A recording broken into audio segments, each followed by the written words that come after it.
Hello and welcome to another exciting-ish edition of Top Hat Chat live with me, Street and Orb. Today is episode 21 of the Great Gaming Debate, where we are going to be discussing have games gotten worse? So basically, I read an article a few days ago, and a guy from Reddit had formulated this theory. He correlated a lot of the results from Metacritic scores. The user's name seems to be someone from Alabama on Reddit. Why? I don't know. But How do you know it's from Alabama? I don't. It's just what he said. Well, he said I'm from Alabama. Yes, he said he's named Then I himself. doubt the someone. veracity of this entire study already. So do I. But it is something that has indeed happened. Anyway, so he's gone through this, and his comment basically says, immediately noticeable is the fact that the number of console games with a Metacritic score of 90 or higher have been much lower this generation compared to the previous two. Since the start of this gen, only 30 unique games have received a 90 or higher, whereas 84 did the last gen, and 80, depending on where you count the Wii U, and 94 the gen before that.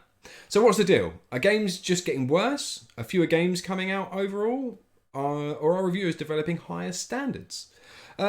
So, I mean, that's quite interesting. So why are games getting shit? I don't think games are getting shit. I think reviewers and critics and players are just becoming more hipster. You think that's the case? Yeah, I think that's what it is. I think they like the lesser known games being your high rated ones.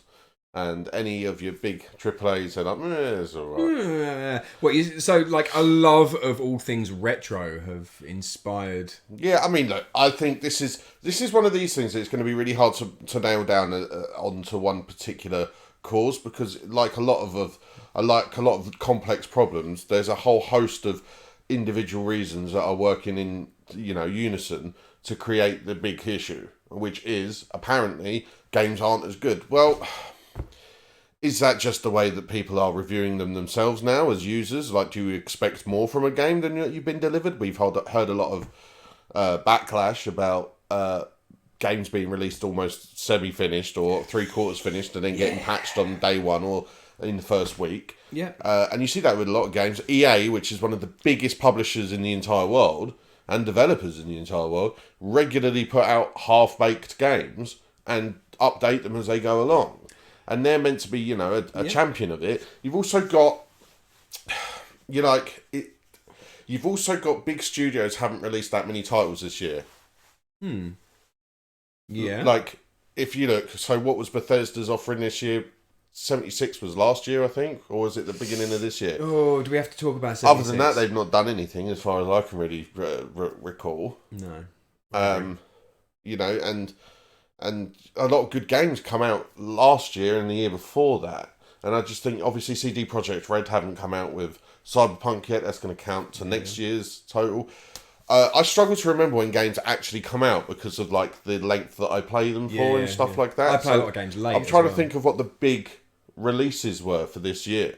We haven't really got to talk about the year. We've got to talk about the whole generation. So you're looking at the whole of the Xbox One library. Yeah, look, I think we can all agree that the Xbox One has been a massive disappointment. Yeah. The PS4, on the other hand, hasn't. No, the PS4 is a great piece of kit. It's got some of the best games, if not the vast majority of the best games of the generation on it. But what they're saying is there's still not as many of the good games on those two consoles than they were on the PS3 and the Xbox 360. Which I feel like is a complete crock of shit. I really, really do. It really upsets me that people think this, because we've had some really, really good games, mostly on PS4.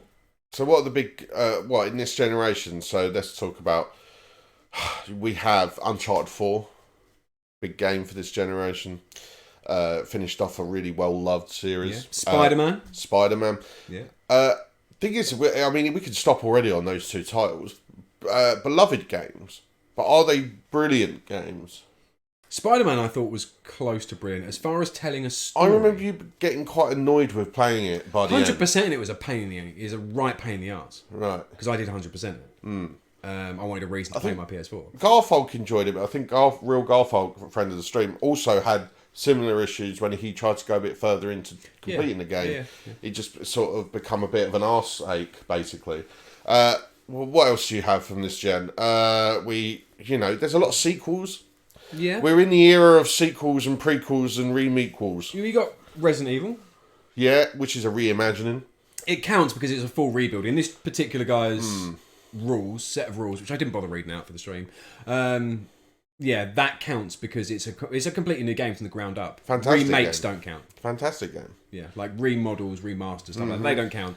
But a full rebuild counts. Mm-hmm. And that game's incredible. Yeah, it's a great game. But a lot of the games that we've mentioned already, like Uncharted 4, like that one there, they're all solid 8 out of 10s. Let's be honest. None of them are a Skyrim. None of them are a Witcher 3. None of them are... Okay, so if we have a look at the last generation, what games have you got that blow all of those out of the water? Because Skyrim. There's more. Okay. Skyrim, Witcher 3, Red Dead... Does Red Dead 2... Is that this generation? It is Red Dead 2 is this generation. Yeah. Talking about Xbox 360 okay, yeah, so and Red PS3 games. Red Dead 1, or Red Dead Redemption 1. Yeah.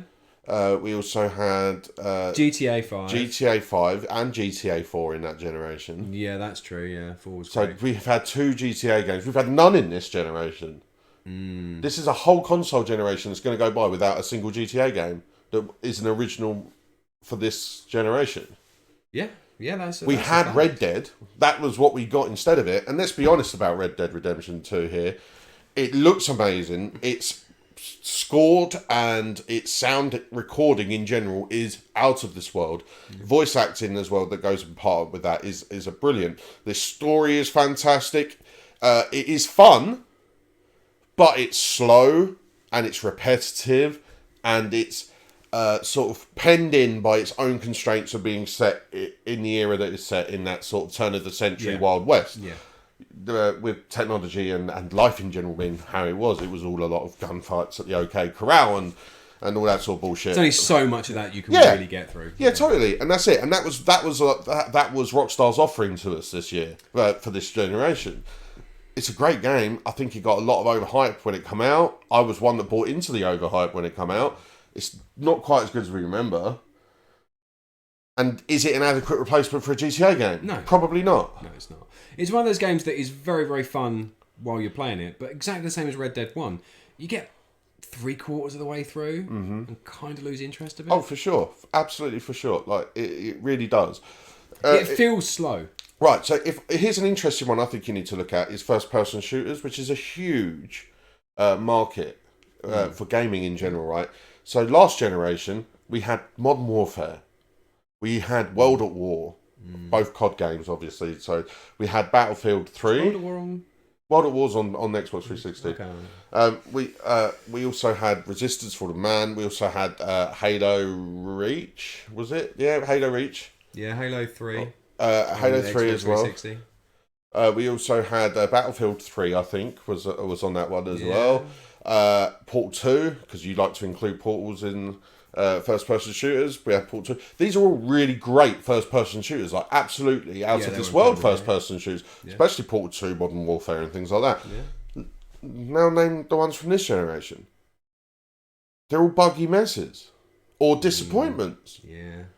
Other than the new Modern Warfare is pretty good. Great, the new Modern Warfare is pretty good. Like, I've played it a little bit with you, and I really enjoyed how it felt. Oh, it felt great. But Infinite Warfare and things like that sucked. Yeah. Battlefield started going downhill because EA started pumping all of its funds. I mean, World War One was pretty cool, and I've heard the COD World War Two one was all right as well. I've not played it, but Halo kind of lost its step here. It took too long to get the new Halo out. After 3, it kind of took a bit of a...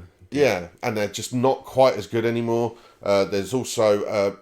what was the other one? The Battlefront games, the Star Wars Battlefront games, which had a lot of hype, had a lot of people interested and really wanted to play it. Well, the first one went really well. The second one bombed. The first one went okay, but it wasn't good enough. Yeah. It's not good enough. It's not a great first-person shooter. It's an all right first-person shooter, and that is this era. Like, this generation does seem to be. The more I think about it, it's a right era. It's all right. It's pretty good. Yeah. That's this era. Yeah. I mean, this particular this particular work that somebody's put a lot of time into as far as creating all this data.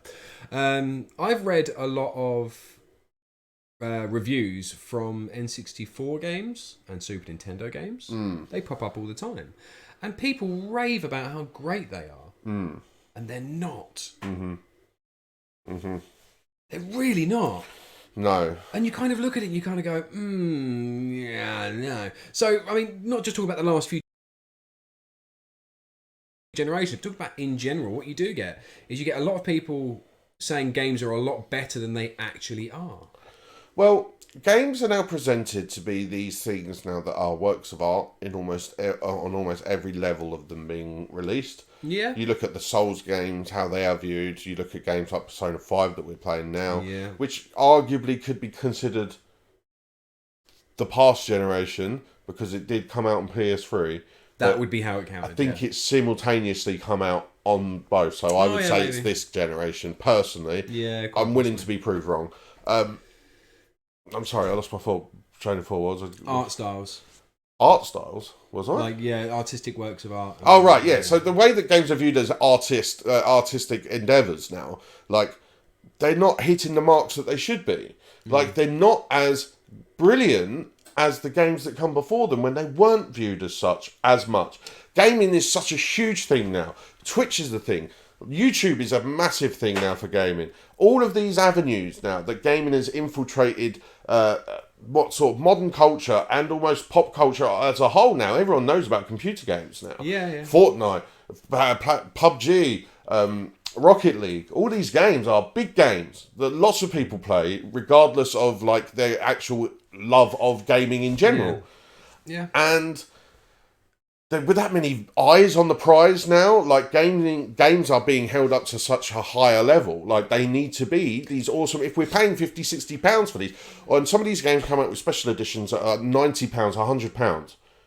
Well, if we're dropping a C note on that, if we're dropping a ton on a game, it needs to be a ton's worth of game. Yeah, I agree. I mean, one thing that I would like to point out is that there is a big issue with the way that games are held now. I'm just going to quickly resync the sound. Okay. If it's ever been synced, let's see. Just take a second. Yeah. Sorry, guys. Yeah, it should there be you go. done. That should have done it. Yeah, sunk out. There was out of sync there for a bit. There we go. So it should be fixed now. So I think games are held to a higher standard, and I think that even indie games are held to a separate standard to what games are now. I mean, indie games have really come forward in this generation of games, but they're held to a completely separate standard to what current games are. Games are expected to be almost perfect visually, story. It's supposed to have gameplay, story, perfect visuals, nothing going wrong. Yes, they come out with bugs, but in general, they're expected to be perfect. Yeah, if you play Modern Warfare, people will moan about everything. Mm-hmm. Every little bug that they find in it, every slightly unbalanced weapon, it's supposed to be perfect. Yeah, and I think this is it. These games companies give the idea that we constantly update our games, so if they're not perfect when they launch, which they should more or less be perfect by the time they launch. Yeah. But the studios are under a lot of pressure now to get games out with a shorter development cycle, and games cost more than ever to develop now. Yeah. But like they're saying, we can constantly update this game, so it should be perfect, and it doesn't. It takes them ages to get patches out, and they never address the issues that they actually need addressing. So when these reviews come out, they're almost reviewing games that aren't finished. Yeah, they're like pre-release builds and stuff. Yeah. It's weird. It's weird how it's gone down that route. Which just seems to be happening a lot more with this generation. Well, it's just like people seem to be happy to... You're taking a punt on every game now. Yeah. More... I mean, to be fair... if we look back to the mid-90s when I really first started gaming as properly as a consumer... We were taking punts on everything that we bought. Yeah, because you had no idea. You picked up a magazine like Nintendo Power, which had a vested interest in saying the games were decent. You see, I was always, and was right up until its last edition, which I couldn't find in the shops. I was a Games Master reader for 20 years. But even so, they were influenced. Yeah, for sure. Like, every reviewer gets bought off. Now, everything's on the internet. Well, I think that's happening less. You say that, we have IGN. Apart from IGN. We have IGN, which is like all of those magazines combined, because it's one entity that reviews all types of games and is biased. Bloody IGN. Allegedly biased. Don't sue me. Allegedly biased. Allegedly biased. They're quite clearly biased. Definitely seems like they are. But you're having this problem. And I don't know. Are games getting worse? I think that I've played less games but enjoyed my time more in this generation than I previously have. I don't know. It's a tough call, man, because that last gen, like the 360 PS3 Wii, is really is a strong gen. Like the 360 is a strong ass console, and the PS3, whilst it was lame to develop for and didn't sell anywhere near enough units, did have some great games on it. Yeah. Xbox this generation round just went whatever. Yeah. We're not going to do exclusives. So why? Why when you have but like barely. Gears isn't good. Gears isn't a console shifter. It's all sequels. This is what I was saying earlier. All games now. It's the sequel era, as I said. It's the sequel, prequel. But again, because games are so expensive to release. Yeah. If they know a game did well in its first iteration, make a second one because it's guaranteed to at least sell to people that enjoyed the first one. Lots of people enjoyed the first one. They'll sell it to it. So it's less of a gamble for developers to release sequels than it is to develop brand new IPs and to market them. Because again, you know what you're expecting. When you buy Modern Warfare and they go, we're going back to our roots, think the original Modern Warfare, think Modern Warfare 2, you go, well, actually, I kind of know what to expect here. Yeah, no, I do agree with that. And that is why studios, even in movies and TV and in gaming, have decided to go for the safer option, which is this is a franchise and an IP that does good numbers. Let's keep beating the horse until eventually we can't get anything else out of it, and then it's done. And then we'll move on. We'll create the new IP, and unfortunately for them, I think they kind of lose their way because they spend so much time being stuck in a creative loop of doing the same thing over and over again. It's like WWE. That's it is. It's like they go, we're safe. We know what we're doing. People love this stuff. Let's just keep churning this out. This will go on forever, and it never goes on forever. And when it comes time that you need that new IP, that new top tier wrestler, your new babyface draw, you're like, I forgot how to book a new babyface draw. I forgot how to make a compelling new IP because I'm constantly thinking about what's the next COD I could make, what's the next Battlefield I could make. Yeah. Like, what's the next Uncharted I could make? What's the next Doom I could make? What's the next... what was the one that you just said before? Gears. What's the new Gears I could make? How much progression are you going to get out of a third-person, over-the-shoulder cover shooter? Christ alive! I've seen enough of that game. And that's not... Then half of them aren't called Gears games. There's a million Gears games out there. I don't care enough about Marcus Phoenix to play another £60 to play the 5th version of the same game. Or the 4th version of the same game. I don't need to do it. With a tacked on multiplayer. Like all games feel like they have to do nowadays. It is annoying. And I didn't expect to get this, I didn't expect to get this riled up about it. Yeah. And the more I thought about it, it is ridiculous. It is the era of mediocrity. In films, in music, in gaming. That's what the last 10 years have been. Yeah. And I'll tell you whose fault it is. The bloody Tories and their austerity measures. Stop it. They've done some good things. Yeah. I would like to agree with most of the things that you said. It's a shame. There's been a lot of potential. I mean, I think you've seen the rise of indie games, and there's been some damn good indie games. Yeah, indie games are like... indie games are you need kids on the block, though. They're guys who are they've got nothing to lose, so let's go for it. Let's make something new. Let's do something with our creative juices. Let's just make something. Yeah. And then eventually, those producers who have those cool ideas get snapped up by EA, Bethesda, Ubisoft, all these big companies, and then they go, yeah, make me a new Assassin's Creed. And they go, oh yeah, but I had this really cool idea about this IP. It's about this. No. Can we redo the Ezio series, please? I want to see Ezio again in an Assassin's Creed. That's what they get told to do. Yeah. It's the same bullshit all over again. Yeah. That's what happens. The talented people get hoovered up, and then they get lost amongst the shuffle. Yeah, you have. Look, there are champions to be made in this era. CD Projekt Red are still a fantastic studio. Yes, we haven't seen their game offering yet for this generation. So what you meant was CD Projekt Red are still probably a really good... Look, I have a lot of faith in CD Projekt Red. I really do. I think they do a lot of things right when it comes to their games, and I've got all the faith in the world that Cyberpunk is going to be great. Prove me wrong. Prove me wrong. And yeah, you have Double Fine out there that are still doing a good... Double Fine doing good. Obsidian have launched back into Western style RPGs with the Outer Worlds this year. There is hope. There are people out there, and there are people out there making good games with new IPs that are pushing us forward. But then, even as I said, Obsidian, they've been hoovered up by Microsoft. Yeah. So they're now part of a conglomerate. Yeah. And they'll probably get asked to do a new Halo entry. They might actually. It would fit in well with what they can do. And it's a shame. It's a shame that's what's happened, and that's what this has boiled down to. I mean, are games actually getting worse? No. But they're held to a higher standard, which doesn't make sense because that's not how games are released nowadays. Mm-hmm. They're expected to be perfect, and games aren't released as perfect anymore. They end up being perfect, or as perfect as they can be. No, not enough of them, and they're not in quick enough time. Yeah. Not in quick enough time. So maybe that's the problem.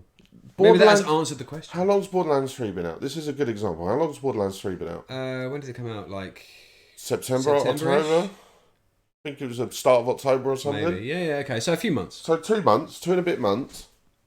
Its menus are still buggy and laggy, and like there's weird glitches that are almost game breaking that happen all the time, and I'm just like, I don't understand. Do you feel that there's other issues that need addressing before these really basic bugs, or do you just not give a shit now that people have already paid the money? It does start feeling like that when you're waiting for that long for basic fixes. Look at WWE 2K20. They didn't even bother. Yeah. They didn't bother. I mean, how could they have even play tested that They game? didn't. They simply, I refuse to believe they play tested it because the bugs happen so often that they had to have seen them if they did. They must have just done something, watched an animation and gone, yeah, that works 100% of the time, let's use that. And then gone, oh, shall we beta test this? Nah, man, let's just release that. Yeah. So, why? Oh, because the mugs had already paid 50 quid for it. Yeah, and they did. And they did. In their hordes. I almost bought it. And the thing is that nobody cares about it anymore. This throwaway attitude of just, this is big news. I can't believe WWE have released a game like this. And then literally 2 weeks after it happens, everybody's brains have turned to mush and nobody fucking remembers it anymore. So in a year's time, when the next iteration of the game comes out, and the last one is still a buggy mess because they haven't even bothered fixing it after a year, the same thing will happen again. Everyone will be fucking surprised with the vaguest mention of the fact that actually it might have happened last year. Mm-hmm. No. Mm-hmm. No, just no. Do you want to know a really other good one as well? I forgot all about this because it's not really a game that we discuss on here, but I'm obviously a big football fan. The new FIFA, right? And you probably haven't even heard about this. So the new FIFA launched, and obviously FIFA's main mode is its Ultimate Team crap that people like Ryan play. Oh yeah, he loves it. And spend actual more money on it outside of the money you paid for the game. You imbeciles. Mm-hmm. You playing into their hands with that rubbish. Yeah. Right? Anyway, that's not the point. Pay to win crap. Anyway. If you don't want to play the pay to win crap, you play career mode. Yeah. Everyone loves a career mode. I love a career mode. Career modes are great. Yeah. Career mode simply didn't work this year. So you had things where all the teams that were even remotely better than you, or even not as good as you, would play all their youth players in their first team the whole season. So Liverpool would go down. and City would go down, and United had finished top, which is unthinkable. But no, it was a broken mess. Like, the Champions League qualification didn't work after a season. Like, you wouldn't qualify. In fact, no one had qualified. There was no Champions League this year. And they just populate it with weird teams that weren't in a position to qualify because they couldn't do anything, or the competition wouldn't progress. So you're in 3 seasons down the line, and you're still on the second season's Champions League semi-final because it's not played it, because it's for some reason doesn't work. It was broken. It was beyond broken. It was a mess, and that's one of their main things in their game. It's Ultimate Team and that's 50% of their game. And they went, whatever, you paid it now, and they fixed it. Not even fully after like 2.5 months, 2 months. Shit. What are you playing at? It's absolutely miserable. I can't believe it. Like, thinking about it now, and again, I'm one of those fucking morons that forgets that shit happens after like a couple of weeks. I'm one of them because I was vaguely aware that FIFA was a mess. Completely forgot. Mm-hmm. Forgot about WWE. Right, and they're 2 in like sales terms of some of the biggest games that they get released. Like, maybe not WWE anymore, but FIFA sells bucket tons. And the thing is, they know when it's coming out. They've got same every year. They've got what, 2 years before 2022 comes out. Still going to be a buggy piece of shit. Of course it will be, because they just don't care. It's the unless things change with Project Scorpio and the PS5 end up coming out, and suddenly games developers and designers are just like, oh, let's start doing something cool again. But I don't see it. No. I'm a bit disappointed. There are, like I said, there are games that I'm holding out for. That eventually there's going to be a Persona 6. That's going to be fantastic. Eventually there's going to be, I don't know, a new entry in the Elder Scrolls series. And I know that's like another, people go, well, but that is also a sequel to a game. And so, yeah, I get that. No, and you're true. And Persona 6 would be a sequel too. But, like, they are big actually, titles. It'd be a sequel 6. Yeah, it would be. Yeah, exactly. It was just like, and I get it, but then, like, I do hold out. Cyberpunk, though, that's going to be this generation. Yeah. We're going to hopefully see new IPs, but that's what I mean. The things I'm excited for the next gen are fucking sequels, because that's all there is. They're not promising me anything new. Yeah. So even my imagination is now being stunted, because I'm like, what could they possibly make? Because I have to think in the realms of reason. You've got to think of the best sequels. Yeah. Minecraft 2. Yeah, that's why it's going to be Fallout 5. It's like, yeah, I knew that was coming, man. As long as they don't make 77. Yeah, oh my God. If they do that, I'm going to kick off. Oh, God. But, you know... Please just try. Yeah. Just if any big developer is watching this, which they're not, never. But if they stumble across it, which they won't, please just try harder. We try hard. We have to try hard playing your games.